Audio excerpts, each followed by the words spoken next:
Gold সোনা, ওই সোনা ওই ফিউজি করার মতো এক ব্যাপার।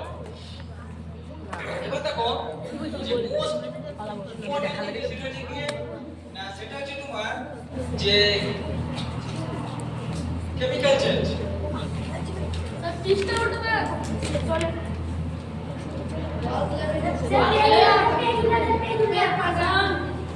স্যার স্যার এই প্লাস টু দিবেন, প্লাস প্লাস প্লাস টু দিবেন। হ্যাঁ হ্যাঁ স্যার ঠিক আছে।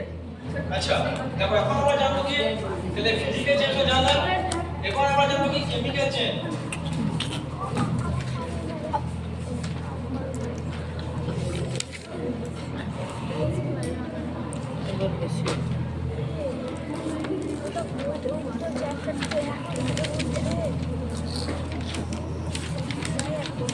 আচ্ছা কেমিক্যাল চেঞ্জ মানে কি হচ্ছে রাসায়নিক পরিবর্তন।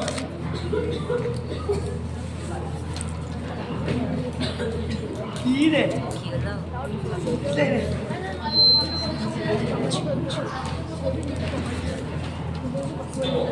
কেমিক্যাল চেঞ্জ মানে কি হচ্ছে রাসায়নিক পরিবর্তন। কোনটিতে কেমিক্যাল চেঞ্জ রাসায়নিক পরিবর্তনের মধ্যে কি দেখা যায়, one or more new substances are form, এক অথবা দুই এর অধিক পদার্থ সৃষ্টি হয়। উদাহরণ দিয়ে বোঝা যাবে one or more new substances are form, অর্থাৎ একের অধিক কি হয়, একের অধিক পদার্থ সৃষ্টি হয়।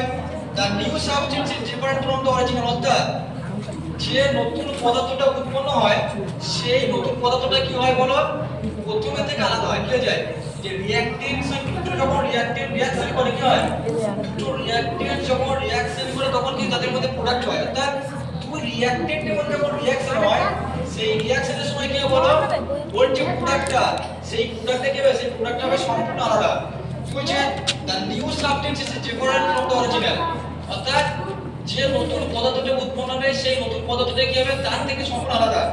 It has the property that is different than those of other substances, এবং কি ইট হ্যাজ দ্য প্রপার্টি, এবং এর ফলে যে নতুন পদার্থটা উৎপন্ন হবে সেই নতুন পদার্থটার ধর্ম আলাদা হবে।